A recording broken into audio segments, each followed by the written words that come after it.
come in. Now, you should know that this is part of almost like a series.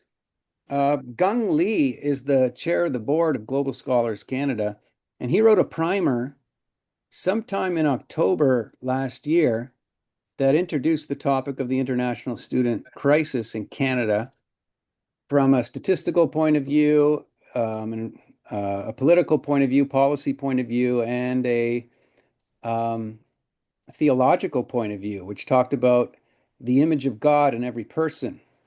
And that primer led us to a symposium that took place at Knox Presbyterian Church in Toronto, mid-November. And that was sponsored by Knox Presbyterian, their youth ministry, the missions hub there, the CSCA, which you're going to hear from in a moment. And we had some InterVarsity International Student Fellowship representatives as well. Tony Lai was part of that. So it was a grand event. We had like six panelists speaking on different topics, including the history of international student relations in Canada, institutional structures, and advocates for international students, ethical considerations, mental health issues when it comes to international students, and some suggested practical responses for listeners and participants, um, so that we can also be activists in this. At the end, we said, well, what are we going to do next? And we got a grant from a Christian family foundation that allowed us to ask for stories from international students in Canada. And some were written by international students, and others were written by student writers about international students. And we were hoping for 5 to 10 stories, and we got 12 stories, which I think is a beautiful biblical number. There's actually 11 on the website, but if you look closely, I think it's like story number 6 or something is about Sean and Evan, and they're all pseudonyms, right? And so that makes 12 because one of the stories includes two persons and they're separate stories. So, as you're going to find out, it includes everything from computer scientists to education faculty students. They all left home. They all paid double or 5 times the amount of tuition for their courses in Canada. And they all struggled with language, culture, and their faith, because that's an important part of Global Scholars Canada. Um, and this is kind of our thought behind it. You can look at statistics, you can look at the numbers, you can look at the policies, but it's important to also look at the stories. Look at the individual persons that are affected by the numbers and the stories, and see all the colors and details that are part of this issue. Um, And I was going to share a slide here. Let's see if I can do this quickly and talk about Global Scholars Canada, um, because I want to say something about that a moment. Here we go.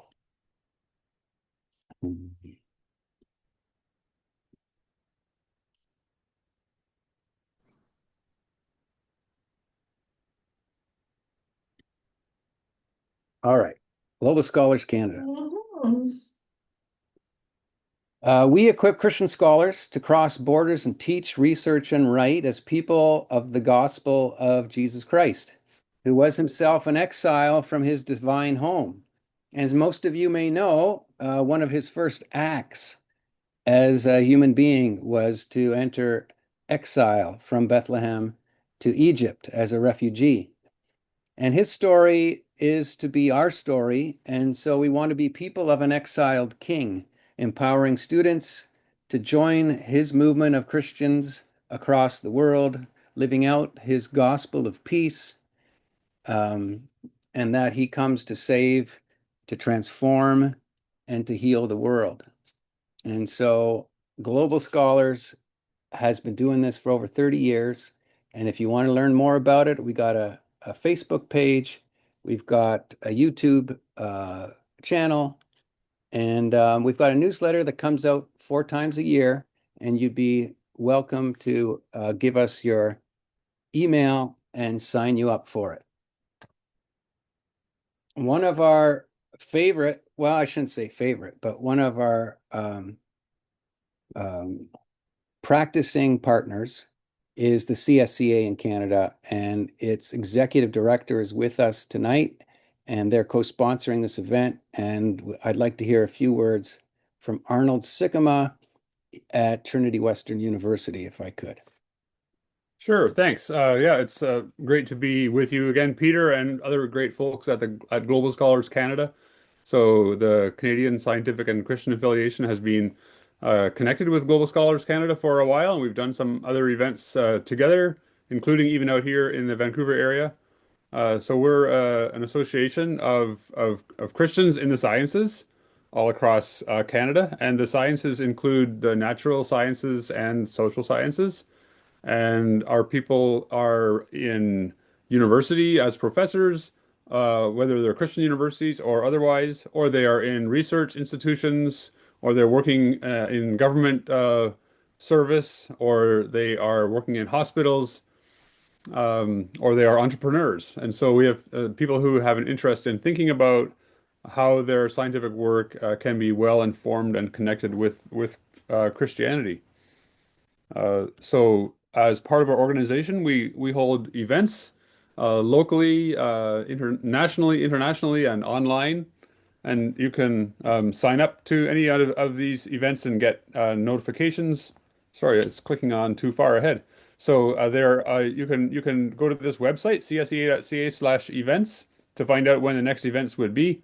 You can sign up to get onto a mailing list, whether it's for a local chapter or for online events. We have an online, or we have a quarterly academic journal, peer-reviewed academic journal, and we have various resources available through various social media and other similar platforms, as well as just on our website. We are a volunteer organization. We have no employees. I'm the executive director. I'm a physics professor at Trinity Western. That's my regular job, but I also a part-time volunteer as the executive director of the CSCA. And we do have expenses, and we love it where people can do a tax deductible donation to support us in some way. And there's how you can do that. One of our things that we love to do is invite students, and students can join our organization for free. And so, in fact, even if you're in your early career, within the first 3 years of your last degree, you can still be a free, non-paying member of the CSCA. Um, Sorry, that goes on. And you can find out how to join at csca.ca/join. And if you're not a student anymore but would like to join as a science type person, then we would appreciate your membership, and you would get all the benefits and be able to support and network and mentor other younger folks thinking about and working in the sciences. So thanks, Peter, for letting us be a co-sponsor of this event, and looking forward to a good conversation. Thanks, Arnold. Maybe at this time, I'd say remind everybody maybe that we're recording this event, and if you don't want your image to appear on the recording, please turn off your camera. We've got Brenda Goranson with us here, who is the Director of Administration and Communications at Global Scholars Canada, if you want to ask her any questions. Xiao Chong just joined Global Scholars Canada as our Associate Director. Welcome, Chong, and he'll be manning some of the technical things in the background here. If you have problems with your camera or something like that, you can try chat with Chong. All right, Tiffany is an international student that approached me at our symposium in November and said, I'd like to help out with whatever's happening after this. And she's been behind the scenes editing these stories.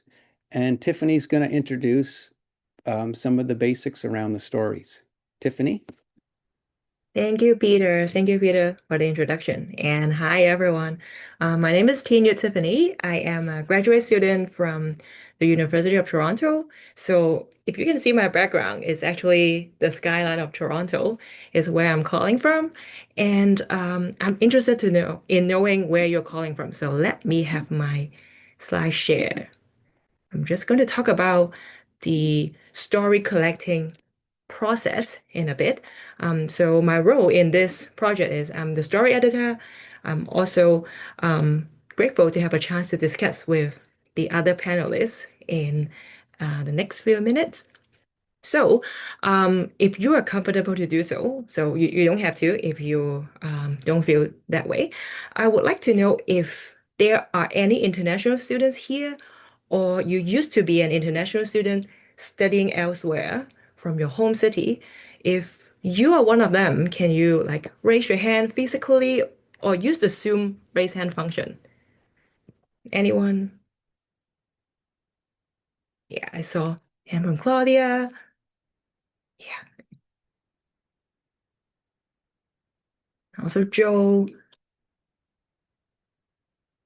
Yeah, thank you so much for um, sharing this with me. And then you can lower your hand when you feel like you want to do so. And that's a question to all the audience. I would like to know where you are calling from, so you can type it on the chat. Are you calling from the West Coast, the East Coast? Just let us know to have an overview who we are talking to today. That would be nice.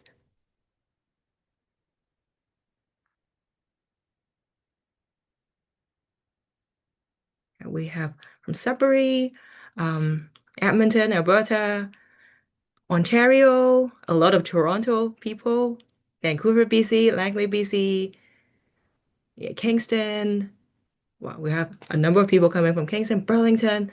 Right, that's great. And I think it's a God-given opportunity to have us gather here today. And when we look at the 12 stories from 12 students, 11 story for 12 students, um, I would like you to map out where the students are from. So I find a map. I have put up a map here. You might find this map is a little bit different from the conventional map that you may find on books or dictionary. This map that I found, it is centered on Pacific Ocean. So actually, the change of perspective of where we put the center is might change how we understand our world. So I try to drop some pins on where the students are from.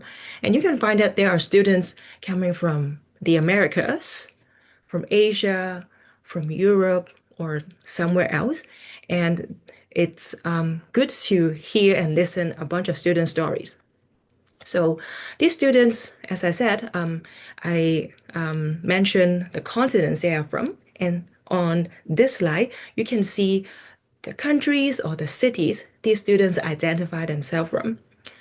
And when you have a chance to read the stories online, you will find that the students they talk about where they are from. Also, the name that you saw, they are all self-chosen pseudonyms. So we want to protect every student's safety. So they choose the name they want to represent themselves, and and I think you can also imagine from this list, the students they're actually not just from different countries, different cultures. They're also speakers of different languages. And here's the last slide. So on the column on the left, you can find where they are from. Some students, for their safety, they did not really identify where they are at the moment. But you can see that, again, we have people across Canada.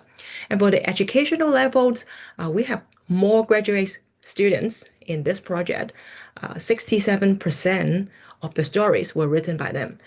But we also have some undergrad students who were generous to share their experience while they are completing their formative undergrad education in Canada. And for the gender, it's 50-50. So it's good to have a balance of different the students from different gender. And on the right column, you can find all the majors. You can see there's wide variety of what the students study in the past or what the students are studying at the moment. So, with this background in mind, it will help us to understand not just these 12 students, but each and every internet students you may encounter in your campus, in your church, and in your faith communities. So, I'm going to turn it over to Peter, and we'll have the panel discussion coming up. Yes, thanks, Tiffany. I'm going to quickly introduce our panel and then we can get into our conversation. There's four panelists tonight. The first is Ruth Hay-Ho, who is on our board of trustees at Global Scholars Canada. She's been a professor of comparative and international higher education at Ontario Institute for Studies in Education, or OISE, the University of Toronto, since 1986. She served, this is very interesting, she served as the cultural attaché of the Canadian Embassy in Beijing from 1989 to 91, which was the time of, some of you can guess this in terms of modern history, Tiananmen Square massacre. She was the director of the Hong Kong Institute for Education, which is now called the Education University of Hong Kong, through the millennium there, where she is now president emerita. She has tried to serve as a bridge between China and Western world through her teaching and publications, and she currently sponsors visiting doctoral students and scholars from China to come to OISE every year. So she's keeping the bridge traffic going. She also has her personal website at ruthhayho.space, where you can see all of her publications. Tiffany, as you just heard from, is an MA student in Language and Literacies Education at OISE again in the University of Toronto. She's a certified teacher in Hong Kong and Ontario with over 5 years experience in K-12 and adult education. She is completing her master's thesis, which focuses on the role between race and language and how they shape Ontario's multilingual K-12 teacher candidates' multilingual and professional identities. Her research interests span from identity, teacher education, students and teachers of immigration, refugee and diaspora backgrounds. And as I said, she edited these 11 stories and of these 12 people. Stephen Ney has been a global scholar since 2011. He lectures on African and English literature and on the academic discourse and writing at 3 universities in West Africa. He's also worked with the IFES movement to develop networks of Christian scholars across Africa. He now teaches part-time at multiple universities in Edmonton with Global Scholars support and continues to participate remotely in mentoring and teaching in Sierra Leone, where he has served for some time in the past. And then finally, Alan Lensink. Alan is a campus minister working with InterVarsity Christian Fellowship at UBC. He's the campus minister for the graduate students there and also serves as InterVarsity's Director of Graduate Student Ministries. He's the national director. Alan lives in Vancouver with his spouse Larissa and his daughter Clara. Alan loves food and going on adventures and Lord of the Rings.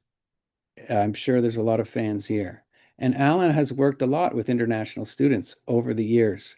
And he had a wonderful conference just 2 years ago in Alberta, where there were a lot of international students present it was mostly graduate student fellowship, but it was an international student gathering to a large degree.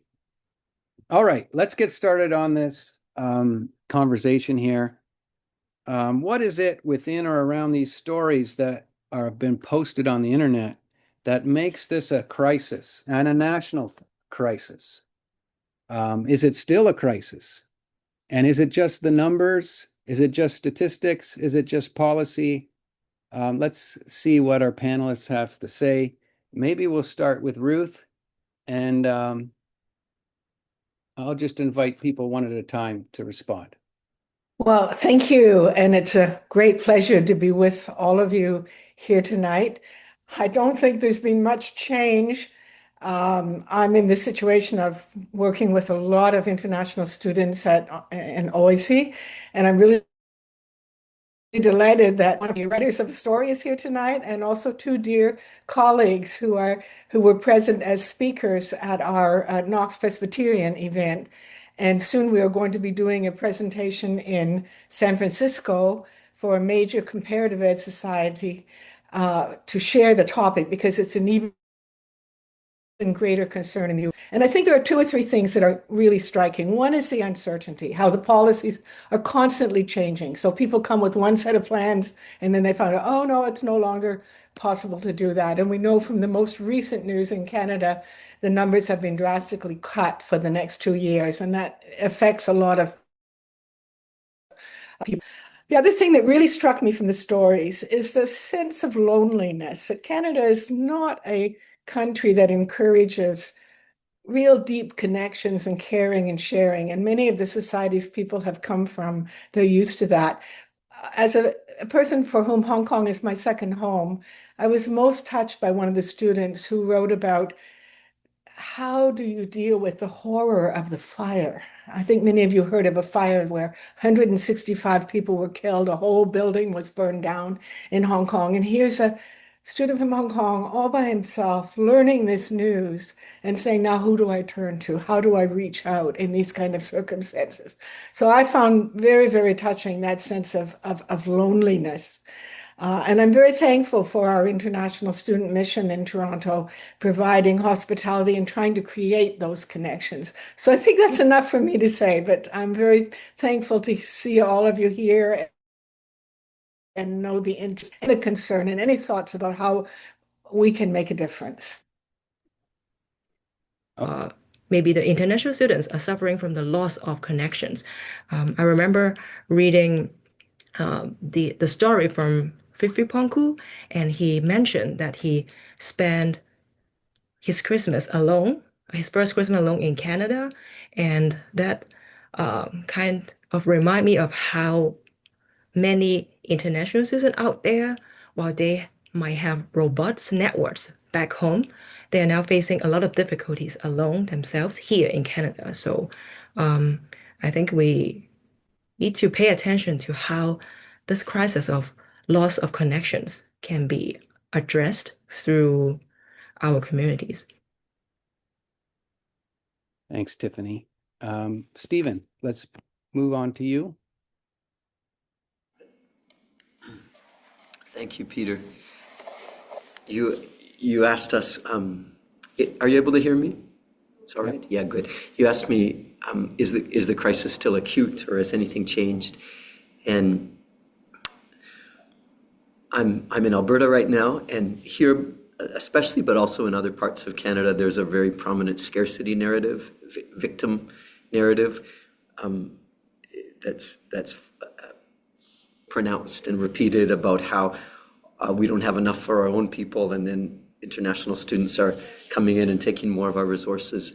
That was echoed in one of the accounts that's been collected by Tiffany about somebody making a comment that in a medical context that you're trying to get our services and you don't even have a health card yet. And so there's a prominent victim scarcity narrative. And I think it's interesting to compare that to, that's one narrative. It can become loud in Canadians' ears, but if you read the testimonies of international students, there's a lot of other narratives that describe these students' lives. Not just, I wanted to improve my life and so I came to Canada to get whatever I could. You know, that's not the main story. And I noticed one of the stories collected of somebody who in many ways took a step down coming into Canada to a place that was humbler, less prestigious, and more rudimentary maybe than what she was used to. And I just think it's really important for us to be aware of the diversity of these narratives so that we can poke holes in the meta-narratives, especially the scarcity meta-narratives that Canadians might be congratulating themselves with as an excuse to be less generous. So I guess maybe that's one thing that's changed for me. And another little one, I'm in the classroom right now, and I've been in the Canadian classroom for 6 months now, and it's so obvious to me the positive contributions that international students make to the Canadian classroom, though there are a lot fewer than there were a couple of years ago. But my classes that lack international students are clearly the weaker for them. So I just wanted to mention that teacherly perspective, that the diversity adds so much to what we can provide to students that we teach. Thank you. Yeah, thanks, Stephen. That's something I noticed too. Like they all come and they're working hard. They Yeah. are focused on their studies. Maybe there's a little too much pressure there sometimes, because there's a lot at stake, but they are conscientious students. And I'm very impressed with how they talked about their education. Alan, what do you see from your perch? I don't think there's been a major change since the fall, since November. I think it's similar. I know we're trying to move away from kind of just like that purely statistical perspective, but I do think, if as you're paying attention to Canadian media, I think people are waking up to the fact that the policy change in 2024 and all the many policy changes has been extreme. There was an article in the Globe and Mail the other day saying that the population in Canada declined in 2025 for the first time since 1940. There's a little clip I saw on CTV that was saying, I think, admissions for international students in BC was meant to be reduced maybe 16%, but it was 60% or 66%. It was like there's a very major drop. And yeah, you can read lots of articles about how universities and colleges, especially smaller ones, are really struggling. So that again, that's kind of like that statistical point of view, and that's obviously not the whole story. From my perch, working with graduate students, especially international students, I think there's a level. Yeah, the students that I'm working with, a lot of them, things feel very precarious, and then especially as they're trying to make sure that they have the student visa when they need them, or applying for postgraduate work permits. And a lot of the students I work with, they do want to stay. That's what I hear all the time. We want to stay. That it feels like they're kind of subject to forces well beyond their control, and I think there is a precariousness to it. And so yeah, I think it continues to be how it's been. But I'm hoping that people are aware that, I guess I'm hopeful that the alarm bells are going off a little bit. Yeah, thanks, Peter. Thanks, Alan. I am reminded that Brenda put together some slides with the questions on them. So I hope you can see this. Question number 2. We are a Christian organization, and so is our partner, the CSCA. What in these stories suggests a Christian perspective? Is there something different about our approach? And if I switch it around, Alan, are you ready? If we go in the other direction, to start with Alan, like what does it mean to be a Christian and to hear these statistics and to see these stories? Yeah, thank you. Just two things I would say. Number one is that kind of introductory article by Dr. Gang or Dr. Gung. I'm not quite sure how you say it. He framed the whole thing in terms of the Imago Dei, the image of God, and will we see, how is it so dehumanizing to see international students just in these kind of monetary economic terms as either kind of sources of income for universities, or as kind of a drain on resources, or especially housing.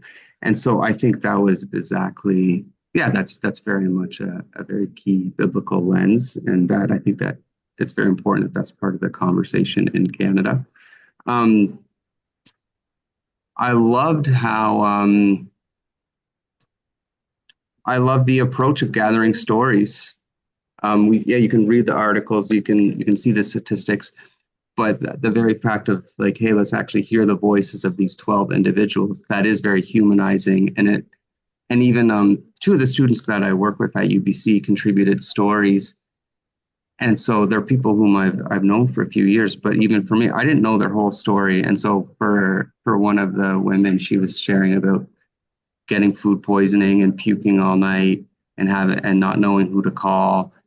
And yeah, that really kind of gets me. Like, I'm so sorry. Like, I know what that's like. So I think it's very amazing to hear the stories. And then also in one of the stories, it talked about I honestly can't remember which one it was, but there was a student who shared about Canadian society can be very lonely. It can be daunting knowing how to access what you need to, but that Christian community, whether that's the local church or the campus fellowship, kind of can fill in these really key gaps. And I really love that idea of the church very broadly helping Canadian society be what we actually aspire to be.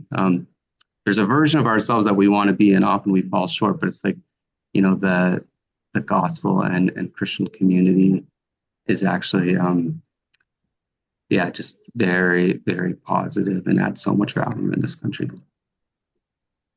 Yeah. Thanks, Alan. I think it was the same story about the food poisoning where she said she was throwing up through the night and she called her mother and her mother was crying on the phone. So it's quite a moving story there about Yeah. just how tough it can be. Stephen Nay, you want to add something here? Sure, I'll add something briefly. It's the season of Lent, and I'm thinking of how this is Second Corinthians 5. Jesus died for us so that we might no longer live for ourselves, but for him who died and rose again. And I'm thinking of a comment from one of the students from Ghana who talked about the difficult social transition into Canadian life because of the individualism here, whereas his society is deeply communal. He said relationships are warm, spontaneous, and interconnected. And I'm thinking about how there's plenty of evidence that individualism is deadly, that increasing atomization in Canadian society, post-COVID, post-digital revolution is killing us. And so that's easy to understand from a Christian perspective, where we know we were created to live for others and to be in community with others. But it's hard to go against your society.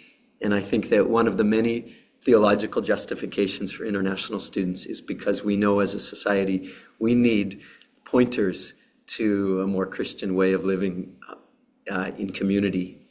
So the Ghanaian student who talked about painful transition to Canada, I want to say that we're glad that you were willing to undergo that pain, because we need people like you willing to help us and show us the way.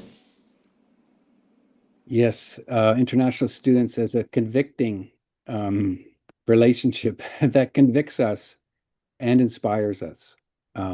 Tiffany, what would you add to that? Yeah, I think to build on that, from reading the stories, there are two major themes that I find from a biblical lens. The one thing would be people on the move, like it's in the Bible for the people in Israel, were they were in exile, they were like in the desert for a long year. Although it's not a parallel from the international students, but we can also find that people are always on the move. And I found that students who are moving from their home countries to a new place is a new testing ground for their personal growth and also faith development, which related to another theme that I want to talk about is how these students build a personal connection with God. And one story was written from Joe. He talked about how he discovered his own faith, not just his parents' faith, not his family faith, but his own.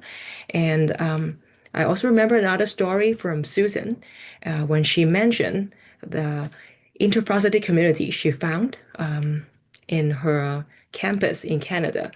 It brings her new perspective when she felt alone during her grad school journey here.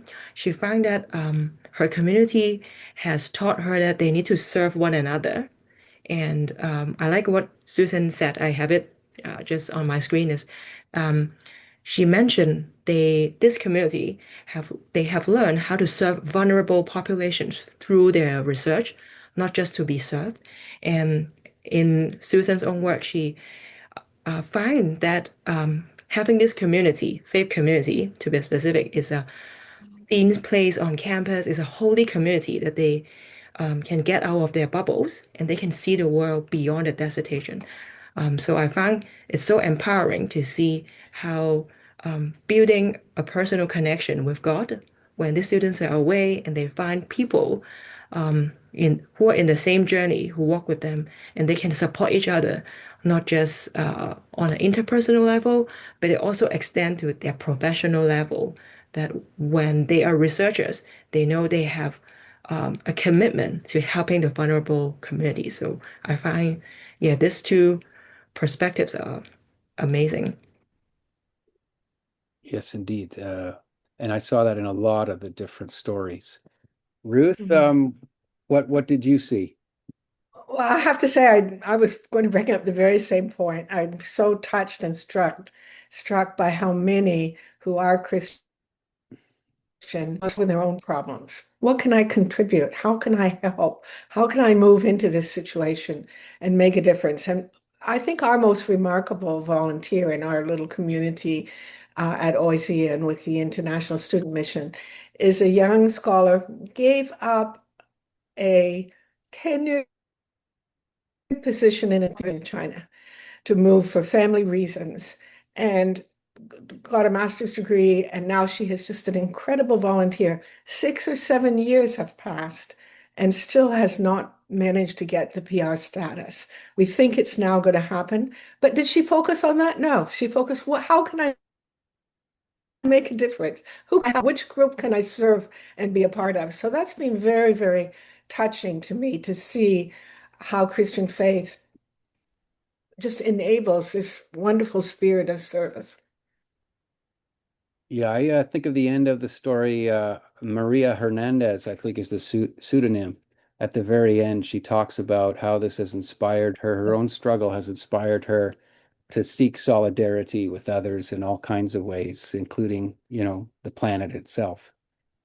All right, we're going to start winding down here and then open it up to our audience.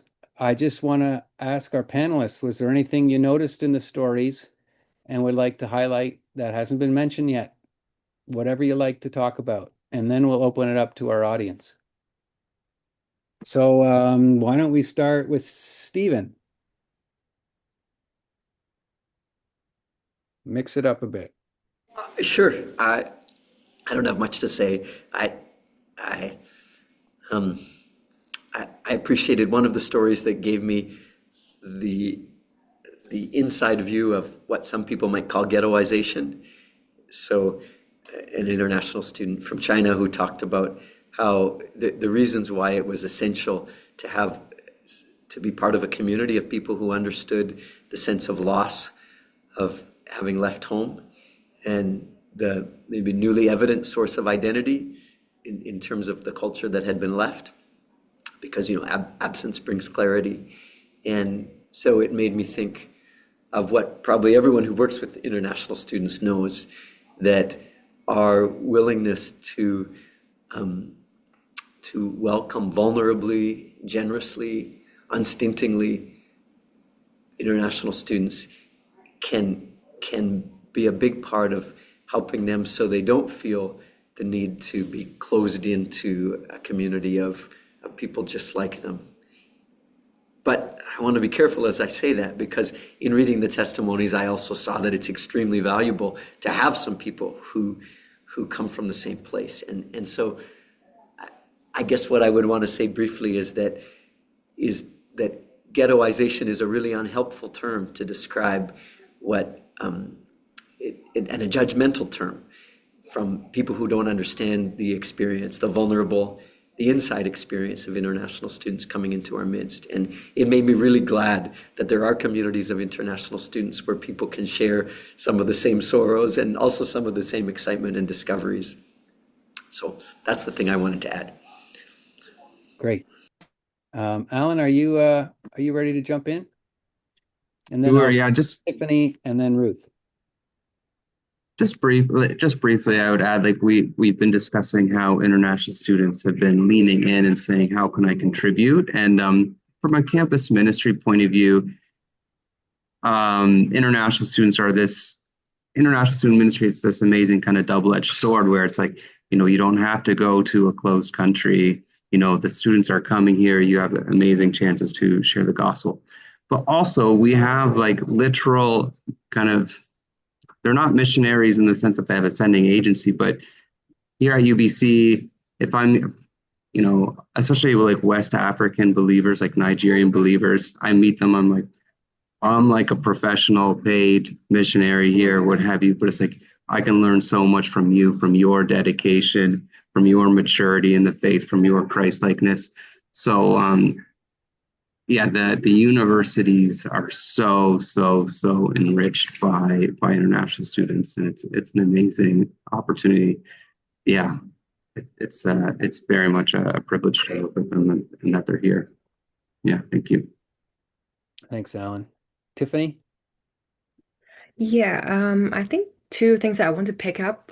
First of all, it's about the age of when they move to Canada. The other one would be who these students really are. So I will start with age.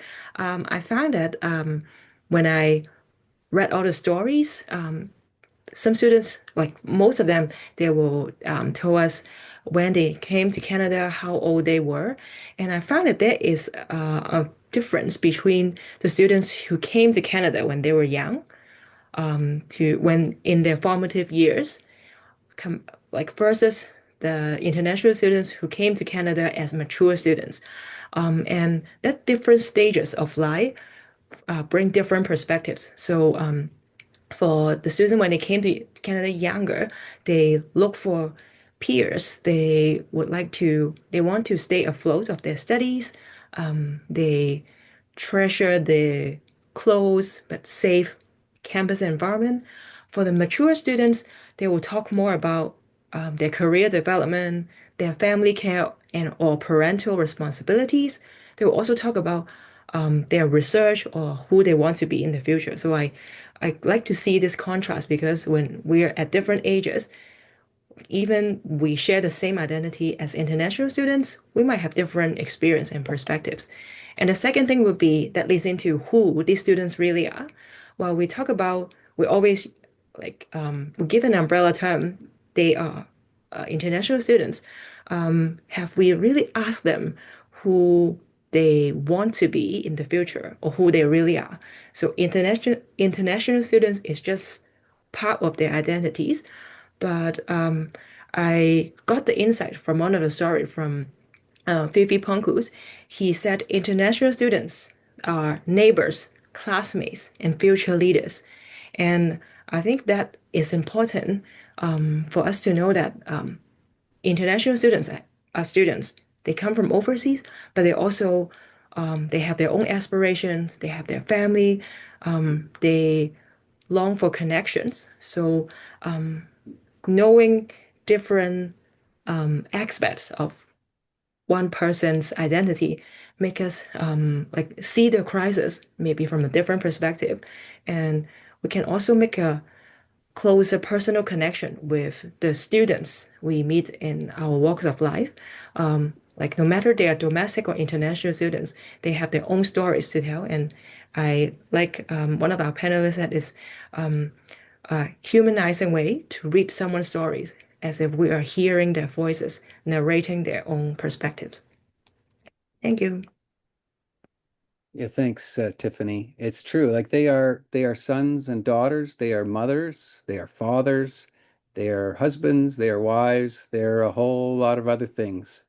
Um, we can sometimes see them as flat characters. Um, Ruth. What do you want? Well, I would like to give the time now to be able to share because time's getting short. And especially among us, there are quite a few who either are or have been international students. And it would simply be lovely to hear their voices at this point. Thank you. All right, well, let's do that. Who would like to say a few things? You can, if you're an international student, tell us about your life, tell us Peter, your can story. we stop the recording first before we Oh, get into yeah. that? I think that's a commitment we made to stop the recording when the audience speaks. That's true. I can do that here.